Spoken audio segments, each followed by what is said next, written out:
Number 11. Fabian Witherspoon.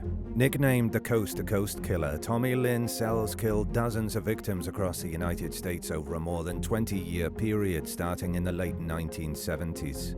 Only 2 people are known to have survived Sells' attacks. One of them is Fabian Witherspoon, who was walking to her friend's house in Charleston, West Virginia in 1992 when Sells approached her under a bridge and begged for food. Just 19 years old at the time, Fabian felt sorry for Sells and offered to give him some food and clothing from inside her friend's apartment. She asked Sells to wait outside while she gathered the items, but he managed to sneak inside and grab a knife without her noticing. Sells approached Fabian from behind and forced her into the bathroom at knife point. He told her that he wouldn't hurt her as long as she did what she was told. Fabian complied at first, but she couldn't bear the thought of what she knew Sells was about to do to her. She grabbed a ceramic decoration and repeatedly smashed him in the head with it, but failed to overpower him. During the struggle that ensued, Fabian wrestled the knife out of Sells' hand and stabbed him repeatedly with it. Sells smashed a piano bench over Fabian's head, then attempted to flee, but his injuries were too severe for him to not seek medical attention. Fabian also sustained serious injuries, but would eventually learn just how lucky she was to survive. With the authorities unaware that he was a serial killer, Sells took a plea deal and served 5 years in prison for malicious wounding. During an interview with 2020 and 2021, Fabian recalled reading that Sells turned to smaller and younger victims after she survived, because he never wanted to end up in a similar situation. Sells resumed killing within months of his release from prison in 1997. He was finally captured in 1999 after killing a teenage girl in Texas. His involvement in other murders came to light following his arrest. Sells was convicted and sentenced to death for the murder in Texas. Because the state forbids death row prisoners from being extradited elsewhere, he was never convicted of any other killings. Authorities have confirmed Sells' responsibility in 22 murders, but the true number of victims may never be known. Sells has confessed to killing more than 50 people, but many of his claims were never substantiated, leading investigators to believe that he was falsely confessing to at least some of the crimes. He was executed by lethal injection in early 2014 and chose not to make a final statement. Number 10. Leah Pallian. In February 2024, employees at the Soho 54 Hotel in Manhattan discovered the murdered body of a 38-year-old escort named Denise Urdiales. She had been strangled and bludgeoned to death with a bloody clothing iron that was found near her body. Several weeks later, a 26-year-old man named Al-Mansuri confessed to Denise's murder after being arrested in Scottsdale, Arizona. He was in custody for allegedly stabbing a McDonald's worker and another woman when he told interrogators about his involvement in Denise's death. Al-Mansuri faces a murder charge in New York, but authorities in Arizona are fighting his extradition to the Big Apple due to fears that the state's notoriously soft-on-crime justice system will go easy on him. He remains in Arizona for now and has pleaded not guilty to the 2 stabbings he is accused of committing in the state. During questioning, Al-Mansuri reportedly said that no woman on earth likes him, pointing toward a possible motive for his repeated violence against females. In addition to his recent crimes, he also has a history of prior arrests for kidnapping and assault in Florida and Texas, and investigators suspect that he may even be a serial killer. In April 2023, Al-Mansuri was accused of abducting and assaulting his 26-year-old co-worker, Leah Pallian. He allegedly choked Pallian at her Orlando apartment and said he was going to kill her. Al-Mansuri then forced the woman into her car and began driving. Pallian convinced him to stop at a 7-Eleven store where she locked herself in the bathroom and dialed 911 while Al-Mansuri fled the scene in her vehicle. Police caught up with him. Pallian later told ABC7 that she warned prosecutors about how dangerous her attacker was and the need to keep him locked up. But the state concluded that they didn't have enough evidence to pursue most of the charges, and the case against Al-Mansuri was dropped. Investigators are currently working to determine whether they can connect the suspect to any unsolved homicides that he could possibly be responsible for. Number 9. Josefina Rivera. 25-year-old Josefina Rivera was walking home from a Philadelphia grocery store one evening in 1986 when a local preacher named Gary Heidnik pulled up to her in his car and propositioned her. At the time, the mother of 3 was battling drug addiction and working as a prostitute to support her habit. She agreed to go with Heidnik, who seemed harmless enough, but once Gary got Josefina into his house, he didn't let her leave. Heidnik dragged the young woman into his basement, where he shackled and beat her before throwing her into a self-dug pit in the floor. He boarded the pit's opening, leaving Josefina trapped and alone in the pitch dark. Over the following 3 months, Heidnik abducted 5 more women and kept them all in the pit. The only time they were allowed out was when Heidnik abused them. Conditions in the basement were deplorable, and the women were routinely subjected to brutal beatings at their captors' hands. They were also malnourished and were often starved and tortured as a form of punishment.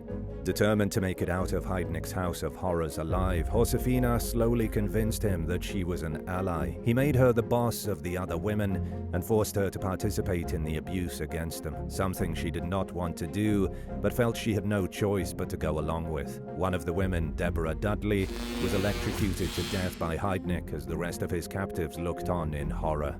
He also murdered a developmentally disabled woman named Sandra Lindsay by starving her to death. Heidnik would later claim that he dismembered the 24-year-old's body, cooked certain parts, mixed it with dog food, and forced the rest of his captives to eat the horrifying creation. But there was no evidence to indicate that this was true, and it's believed that he made up the story in his attempts to achieve an insanity verdict in court. After the 2 murders, neighbors began noticing an overwhelming foul odor coming from Heidnik's house. It was so strong that someone called the police, but Heidnik convinced the responding officer that he had accidentally burned a roast. After spending months trapped in a living nightmare, Josefina asked Heidnik to let her go and visit her family, who lived nearby. To her surprise, he said yes. Josefina promised not to be gone for very long. As soon as she knew she was out of Heidnik's sight, she rushed over to a payphone and dialed 911. Heidnik was arrested, and the other 3 surviving victims were rescued from his basement dungeon. His efforts to prove that he was not guilty by reason of insanity failed, and he was found guilty of numerous charges, including 2 counts of murder, 6 counts of kidnapping, 4 counts of aggravated assault, and more. He received the death sentence and was executed in 1999 after his family lost a hard-fought battle to get him off death row. Heidnik was the 3rd of only 3 people who have been executed in Pennsylvania since the death penalty was reinstated in 1976. Number 8. Jennifer Asbjørnsen. Andrew Urdiales committed his first murder in 1986 when he was a U.S. Marine stationed at Camp Pendleton in California. He stalked his victim, 23-year-old Robin Brandley, and stabbed her 41 times at a community college in Mission Viejo.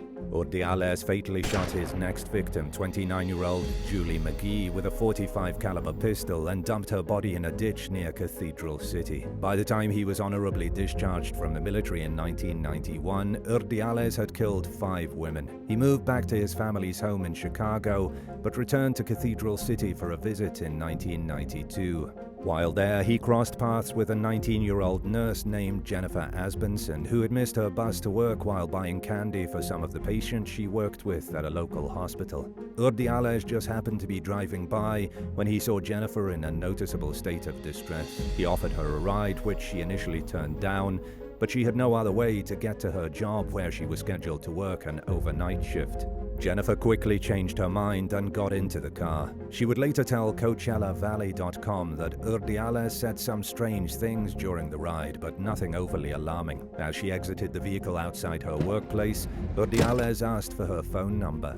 Jennifer wasn't interested, so she gave him a fake number and hoped to never see or hear from him again. But when she left work the next morning at 6 a.m., he was outside waiting for her. Urdiales asked Jennifer to breakfast. She turned him down, and he offered her a ride home, which she accepted. During the ride, Urdiales confronted the young woman about the fake phone number she had given him. He proceeded to tie Jennifer's hands and forced himself on her, then beat her up and put her in the trunk of his car. Jennifer managed to free herself from her bindings and opened the trunk from the inside using the emergency release. She jumped out of the vehicle, then ran for her life as Urdiales chased after her with a machete. A driver stopped to help her, and Urdiales got back into his vehicle and fled the scene. The Good Samaritan drove Jennifer to a police station where she filed a report about her near-death encounter with Urdiales, but she didn't know enough about him to identify him by name, and he managed to elude the authorities, who had not even realized that the killings he had committed were the handiwork of a serial killer. Urdiales laid low for the next 3 years and continued to evade suspicion for his crimes. He resumed his years-long murder spree in 1995 when he killed 32-year-old Denise in the California desert. He carried out his last 3 homicides in Illinois and Indiana the following year. Police finally became suspicious of Urdiales in 1997 and seized his gun to determine if it matched evidence from some of the crime scenes. During questioning, he confessed to every single murder. He never offered a rational motive beyond the fact that he seemed to hate women. Urdiales was first tried in Illinois, where he was found guilty and received the death sentence. The state governor commuted his sentence to life in 2018, prompting his extradition to California to be tried for the 5 murders he committed there. He was found guilty of the crimes and sentenced to death, but passed away later that year before an execution date could be set. Number 7. Jose Antonio Ramirez Gonzalez and Mitch Roberts.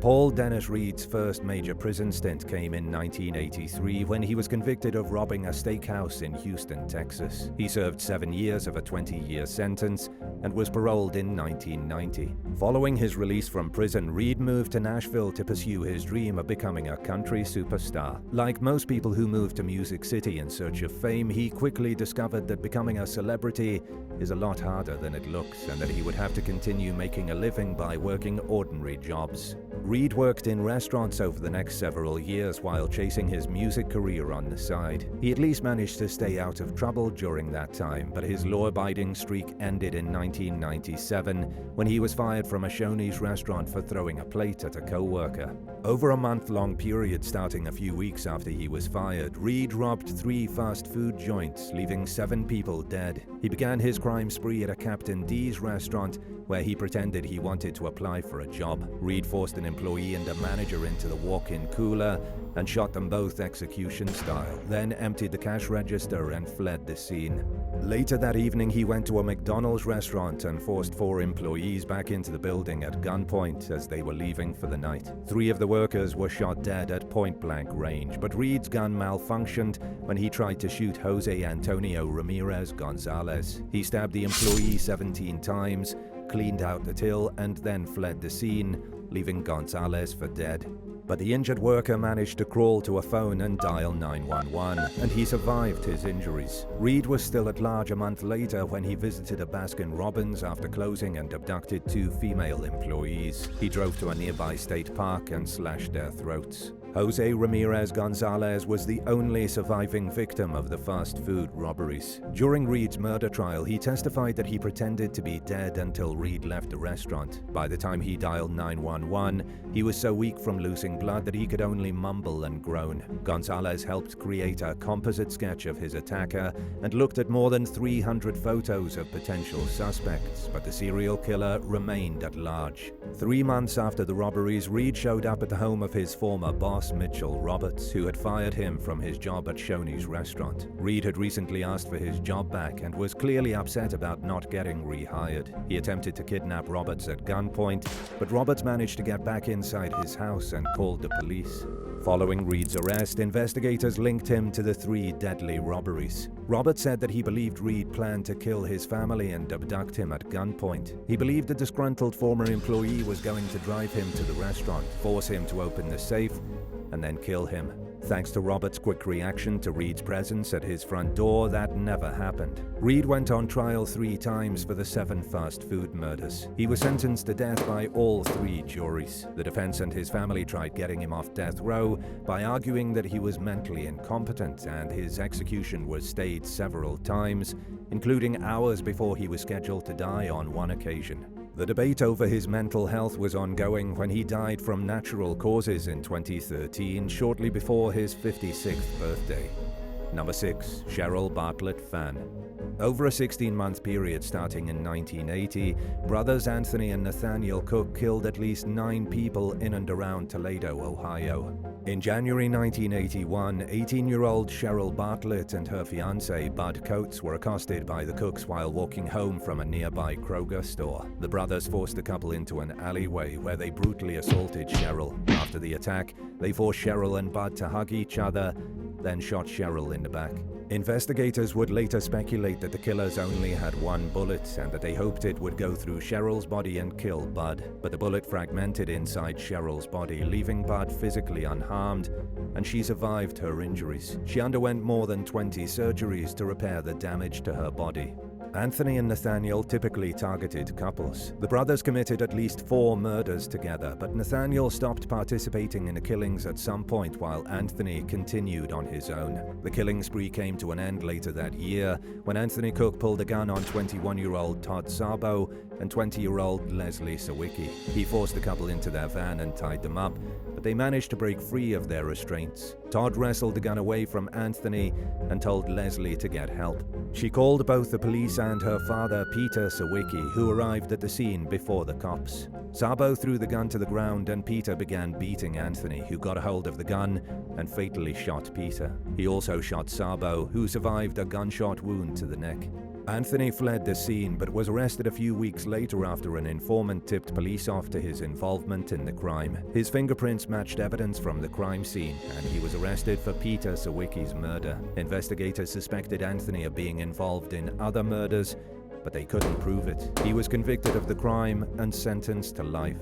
The murders stopped after Anthony's conviction. Nathaniel lived a mostly law-abiding lifestyle over the next several years, but his past caught up with him in 1998 when DNA evidence connected him and Anthony to the 1980 murder of a man named Tom Gordon. The brothers agreed to plead guilty to Gordon's murder and to tell police about all the murders they committed. In exchange for the information, Nathaniel Cook would become eligible for parole after serving 20 years in prison. If the brothers lied or withheld anything, the deal would be off, and they would both spend the rest of their lives in prison. Believing that the authorities would find something else to nail Nathaniel on over the next 20 years, the victims' families agreed to the deal. Anthony and Nathaniel never admitted to several murders that police suspected them of committing, but no additional charges were ever brought against them. Nathaniel was released in 2018 despite heavy pushback from people whose lives have been affected by the Cooks. Todd Sabo told local station WTOL that he forgave the brothers after turning to religion for his mental health. He had spent years plagued by anger and a desire for revenge, and it had done him no good. Other survivors and victims' relatives were less forgiving. Cheryl Bartlett told the news outlet that she is still plagued by nightmares and a fear of garages, which remind her of the alleyway where she was attacked. She said that she hoped Nathaniel would read or watch her story after his release, but he did not apologize for any of his crimes when a reporter from the station paid him a visit at his home. He said he wanted to move on with his life and was polite but not remorseful. Anthony remains in prison and will be eligible to apply for parole in 2025. Number 5. Enietra Washington. Better known as the Grim Sleeper or the Southside Slayer, American serial killer Lonnie David Franklin Jr. committed his first murder in Los Angeles in the mid-1980s. For years, he lurked among the streets of South LA, targeting seemingly vulnerable African Americans. After killing his victims, he discarded their naked bodies in alleyways and on roadsides. When Franklin began his reign of terror, there were numerous other serial killers at work throughout the area. Activists criticized the LAPD and the LA Sheriff's Office for giving higher priority to other cases, including those involving white victims and murders in wealthy neighborhoods. Under the mounting pressure from civilians to take action, the agencies formed the Southside Slayer Task Force in 1986. But the team failed to solve the growing list of cases, and in 1988, the murders seemed to stop. That same year, 27-year-old Enietra Washington was walking to a party when Franklin pulled up to her in his Ford Pinto. He seemed harmless enough, but Enietra turned down his offer for a ride to her friend's house. Franklin made a snarky comment, "That's what's wrong with you black women. People can't be nice to you." It was enough to make Enietra feel sorry for Franklin, and she got into his car. The conversation was pleasant, and Franklin said he needed to make a quick stop at his uncle's house before taking Enietra to her friends. Enietra waited for him in the car, and when he returned to the vehicle, his personality did a complete 180. He was agitated and accused Enietra of disrespecting him. Then, out of nowhere, Franklin shot the woman in the chest. Enietra begged Franklin to let her out of the car, but he refused.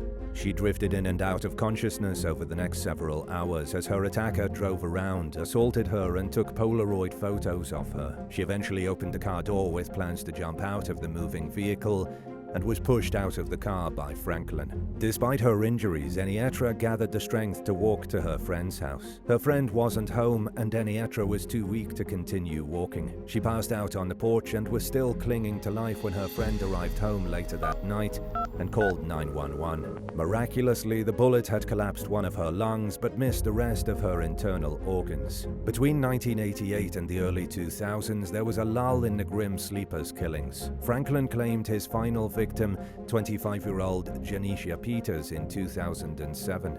But it wasn't until 3 years later that he was finally identified thanks to a new technology called familial or genealogical DNA, which police used to search their database for DNA profiles bearing similarities to the serial killers. They landed on Franklin's son, who had been convicted of a gun charge but would have been too young to be the grim sleeper. A search of Franklin's home turned up hours of footage and more than 1,000 photos of various women, many of whom remain unidentified to this day. Franklin was ultimately convicted of 10 murders and 1 count of attempted murder for his attempt on Enietra's life.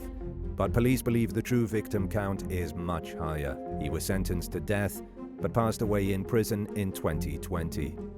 Number 4. Madison Nygaard. After a night out partying in Muskegon County, Michigan in April 2016, high school student Madison Nygaard began the long trek home on foot. When a man in a silver minivan pulled up and offered her a ride, she initially said no because she knew better than to get into a stranger's car. But Madison wanted to call home, and the man was offering to let her use his phone. Against her better judgment, she got into the van and almost instantly regretted the decision. As soon as Madison was inside the vehicle, the man closed the windows and began driving. After offering to let the teen use his phone, he now claimed that the device was dead.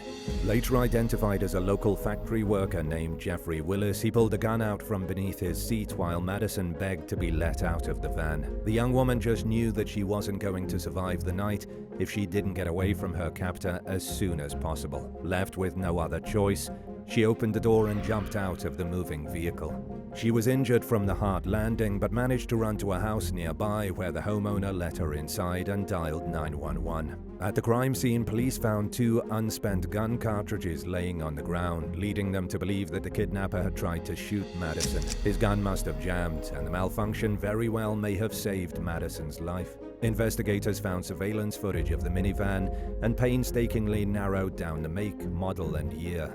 They eventually identified Willis's minivan as the vehicle that they believed was used in the crime. Madison immediately picked Willis out from a photo lineup, furthering detectives' suspicions that he was the kidnapper. According to law enforcement, Willis denied abducting Madison and gave inconsistent stories. He also mentioned how the police had questioned him 3 years earlier as a person of interest in the disappearance of another young woman. In April 2013, 25-year-old Jessica Hiringa vanished while working the night shift at a gas station in the city of Norton Shores. Her body was never found, but evidence and the lack of any sign that she was still alive led investigators to conclude that she had been abducted and murdered. A couple who rode their motorcycles past the gas station around the time of Jessica's disappearance remembered seeing a silver minivan in the parking lot. Willis was questioned but let go due to a lack of evidence connecting him to the crime.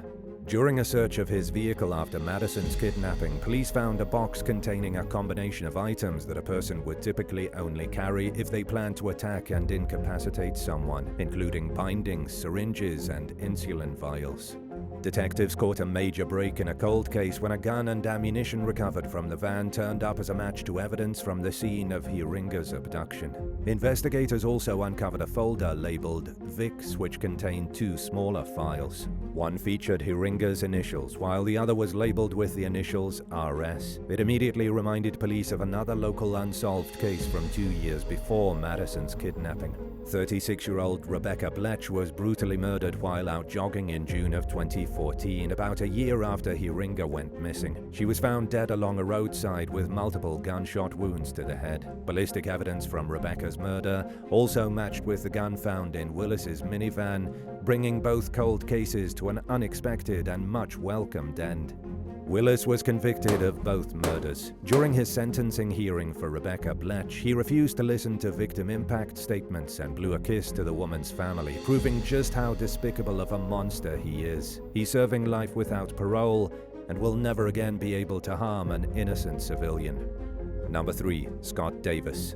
In 2011, 48-year-old Scott Davis answered a Craigslist ad seeking a live-in caretaker at a rural farm in southeastern Ohio. With free room and board and a weekly paycheck, it sounded perfect to Davis, who was making plans to move to the area from South Carolina so he could be closer to his ailing mother. He also fit the lister's preference for an older and preferably single job candidate. Much to his excitement, Davis scored the job. He packed his most important belongings into a trailer, put the rest of his things in storage, and drove to Noble County, Ohio, where he met with his new boss, Jack, at a restaurant. Jack showed up with a younger man who he introduced as his nephew, and Davis rode with them to go see the property. Just moments after getting out of the car to check out his heavily wooded surroundings, Davis heard a clicking sound from behind. Right as he turned around, Jack shot him in the elbow. Realizing he had been duped, Davis ran for his life. He spent the next 7 hours hiding in the woods before approaching a stranger's house for help. As news of the crime and the ongoing police investigation spread, a woman contacted the police and said that her brother, David Pauly, had responded to a similar Craigslist ad months earlier. He went missing after driving to Ohio to start the job. Pauly's murdered remains were found in the same woods where an attempt was made on Davis's life, along with the body of a third victim who was identified as Richard Geiger. There was also a fourth victim, Timothy Kern, whose body was found behind a mall. Police determined that the Craigslist ads were crafted with the specific intention of luring single middle-aged men who were down on their luck to their deaths. Detectives traced the Craigslist ads to a 52-year-old local man named Richard Beasley, who has since become one of several serial murderers known as the Craigslist Killers. After killing the victims, he stole their identities and belongings, and it's also been speculated that he killed for the sheer enjoyment of it. Beasley was convicted of a slew of charges, including aggravated murder, attempted murder, aggravated robbery, and identity theft. He was sentenced to death, and as of 2024, he remains on death row without an execution date. His young accomplice, Brogan Rafferty, is serving life without parole for 3 counts of aggravated murder. Number 2. The survivors of the Cleveland Strangler. In September 2009, Anthony Sowell lured Latundra Billups into his derelict Cleveland home with the promise of drinks. Once inside, he attempted to strangle Billups with an electrical cord and assaulted her until she passed out. Latundra convinced Sowell to let her leave the next morning by promising not to go to the police. She then went to law enforcement and filed a report. By then, the police had already received complaints about Sowell. In 2008, Gladys Wade Thomas ran up to a cop car after escaping from his house. She told the officer that Sowell had just tried to kill her, but the investigation was slow going, leaving him free to attack Latundra and other women until an arrest warrant was finally issued in late 2009. Officers paid a visit to Sowell's home to serve the warrant, but he wasn't there. They went inside anyway and found multiple decomposing bodies. It explained why people had long been complaining about a foul odor coming from the property, which Sowell had blamed on a nearby meatpacking business. The company, Ray's Sausages, had nearly gone out of business after being accused of causing the horrific smell that had permeated the neighborhood. City officials forced the owner to replace his entire sewage system at his own expense, and the damage to the company's reputation further drained the man's pocketbook. A thorough search of Sowell's property turned up the remains of 11 African-American women. At least 8 of them had been strangled to death. Several of the women had been reported missing by their families following their disappearances, but their whereabouts remained a mystery until the discovery of their bodies. Sowell was charged with 11 counts of aggravated murder and 74 other counts, including kidnapping, tampering with evidence, abuse of a corpse, and more. Several surviving victims came forward following his arrest and testified against him at his trial in 2011. He was convicted of all but 2 counts and sentenced to death. He died on death row from an unspecified terminal illness in 2021. Several surviving victims and families of the murder victims sued the city for failing to do a better job investigating the women's assault complaints and disappearances. One lawsuit accused a police detective of botching the investigation by failing to review evidence or pass on information about Sowell's extensive criminal history to the prosecutor. The city paid over $1.3 million in lawsuit settlements, and handling of the investigation has led to continued discussions about much-needed changes with how police handle handle similar complaints. Sowell's House of Horrors was demolished in 2011. It was replaced with a memorial to the murder victims called the Garden of 11 Angels, which opened to the public in 2021. And now for number 1. But if you want to hear more bizarre and crazy stories, stay tuned after the video for some more content. Number 1. Holly Dunn. Holly Dunn was about to enter her junior year at the University of Kentucky when she attended a party with her boyfriend Christopher Meyer in August 1997. At some point during the night, the couple decided to take a walk along some nearby railroad tracks. Out of nowhere, a man emerged from behind a nearby electrical box and demanded money. He proceeded to tie the couple up and smashed a 52-pound rock over Meyer's head, killing him at the scene. After murdering Holly's boyfriend right in front of her eyes, the stranger stabbed, beat, and brutally assaulted her. She fell unconscious, and the attacker fled the scene thinking she was dead. But she was still alive, and she managed to regain consciousness long enough to seek help at a house nearby. The homeowner dialed 911, and Holly was rushed to the hospital with numerous injuries, including a broken jaw and eye socket, a stab wound, and deep lacerations to her scalp. She also suffered severe emotional and psychological trauma for years afterward. 2 years would go by before the attacker was identified as a wanted serial killer named Angel Matarino Resendez. Better known as the Railroad Killer, Resendez traveled across Mexico, the US, and Canada by illegally hopping on and off cargo trains. He killed at least 15 people in 6 states, bludgeoning most of his victims to death with rocks, a pickaxe, and other blunt objects. In most cases, Resendez murdered people in their homes. He usually stayed long enough to eat afterward, then ransacked the house of valuables. After identifying Resendez as the Railroad Killer, authorities launched a massive manhunt. At the urging of his family, he turned himself into a Texas Ranger at the US-Mexico border. In 2000, he went on trial for the murder of Houston physician Claudia Benton. Resendez pleaded not guilty by reason of insanity, but was convicted of the crime and sentenced to death. He was executed in 2006. Holly Dunn is the only known survivor of the Railroad Killer. She has written a book about her experience and the arduous healing process that followed, and she also runs a domestic violence help center in Evansville, Indiana, called Holly's House. Dave and Mary Neese had a great relationship with their daughter Skylar. She was their only child, and they were very protective of her. The three shared an apartment in Star City, West Virginia, and lived a rather ordinary American lifestyle. Skylar was an honor student at her high school, worked at a fast food restaurant part-time, and hoped to become a criminal lawyer someday. For the most part, she stayed out of trouble and followed her parents' rules. But like most teens, she sometimes longed for more freedom than her mother and father allowed, especially since some of her friends came from less strict homes. One night in July 2012, Skylar snuck out past her curfew to go hang out with her best friends, Sheila Eddy and Rachel Schoaf. A surveillance camera captured footage of Skylar getting into Sheila's car after she slipped out of her bedroom window, but she never returned home. The next day, Dave Neese found a step stool on the ground outside his daughter's bedroom, and he noticed that the screen had been removed from Skylar's window. After trying to call her multiple times and failing to reach her, Dave began to panic. Mary Neese, who initially assumed her daughter was with friends, also started to worry. When Skylar failed to show up at her job, the couple knew something was terribly wrong. They called 911 and began hanging flyers around town in hopes that members of the public would be able to help find her. The police initially considered Skylar a runaway, but they began to treat her disappearance as a missing persons case after learning that her phone charger and other personal belongings that no teenage runaway would leave behind were found in her bedroom. Skylar also hadn't used any of her bank cards, further pointing detectives away from the theory that she ran away. At that point, Skylar's parents knew that she had left the night before, but they didn't know who she went with or where she went. Sheila Eddy and Rachel Schoaf admitted to the Neeses and to the police that Skylar had snuck out late at night to spend time with them. They claimed that they drove around, smoked some weed together, and that they dropped Skylar off down the street from her apartment building to avoid waking her parents up. The explanation seemed believable, and Eddie and Schoaf seemed genuinely worried about their missing friend. They visited Skylar's parents, cried with them, attended a vigil, and helped look for her.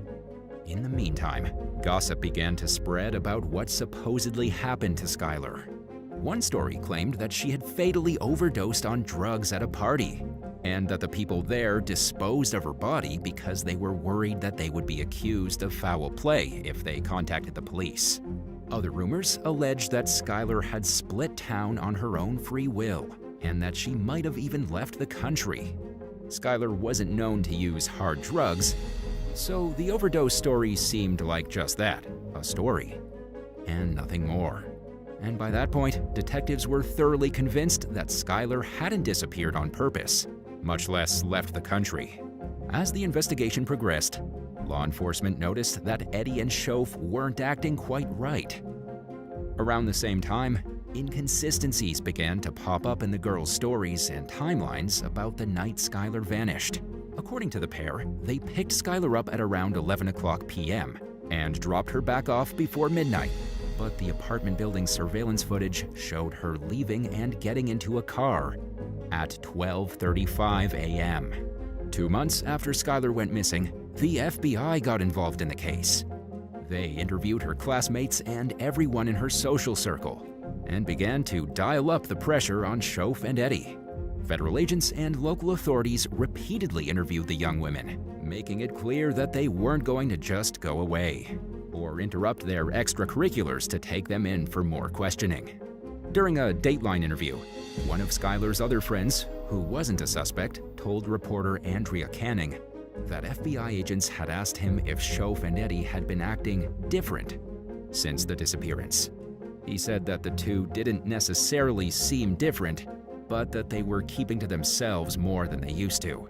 Other students told law enforcement that they had heard a rumor that Schoaf and Eddie were plotting to murder Skylar before she disappeared, but nobody took it seriously enough to report it.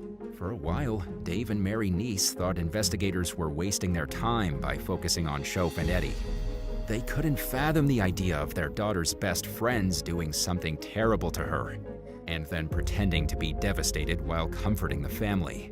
The Neeses even asked the police to leave the girls alone, but that wasn't going to happen. Detectives' suspicions were growing stronger by the day, and they were convinced that pursuing Schoaf and Eddie would help them to get to the bottom of the case.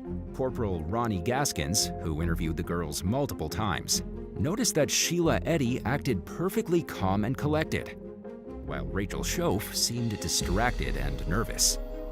By then, both teens were telling the exact same story, right down to the smallest details, and they did not waver from the narrative even slightly. But no matter how suspiciously well the two stuck to their story, there was nothing they could do to stop the evidence from stacking up against them. Surveillance footage from a convenience store revealed that the girls were traveling in the opposite direction than they claimed they had driven on the night of Skylar's disappearance. Cell phone records confirmed that instead of going east like they told detectives, they had gone west. At that point, Skylar's parents became convinced that Schoaf and Eddie knew more than they were telling, and they implored the girls to talk.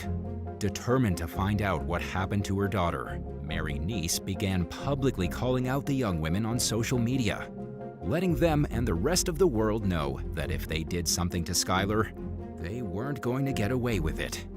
Meanwhile, detectives discovered hostile correspondence between Skylar, Schoaf, and Eddie on Twitter and Facebook.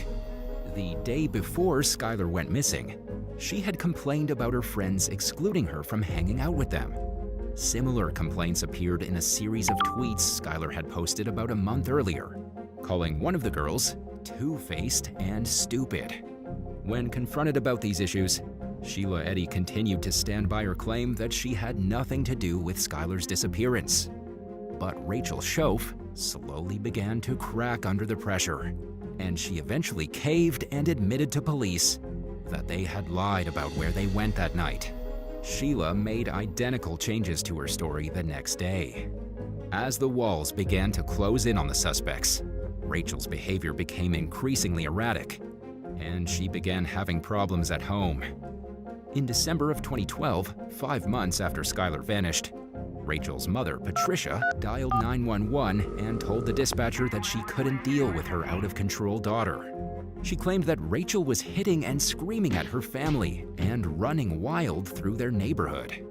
In the background, the 911 dispatcher could hear Rachel ordering her mother to give her the phone and shrieking at the top of her lungs. Patricia told the operator that her husband was trying to restrain Rachel and said to please hurry to the scene. After spending a few days in a mental health facility, Rachel requested to meet with law enforcement at her lawyer's office. At the beginning of the meeting, Corporal Gaskins asked her if Skylar had accidentally overdosed, and Rachel blurted out, "We stabbed her." According to Rachel, she and Sheila had planned the murder more than a month in advance. They came up with the idea of killing Skylar one day during science class and began hashing out the details. In the meantime, they carried on their friendship with Skylar, and she remained oblivious to their sinister plot. On the night of the murder, Sheila brought 2 knives to kill Skylar with, and Rachel brought a shovel for digging her grave. They packed some extra clothes and cleaning supplies and hit the road. Skylar thought they were just going to hang out like normal, even though there had been recent tensions among the friends.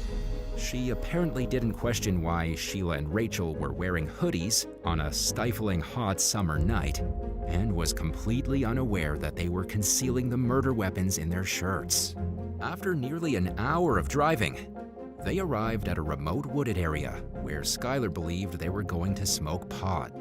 After getting out of the car, Rachel said to Sheila, "On 3.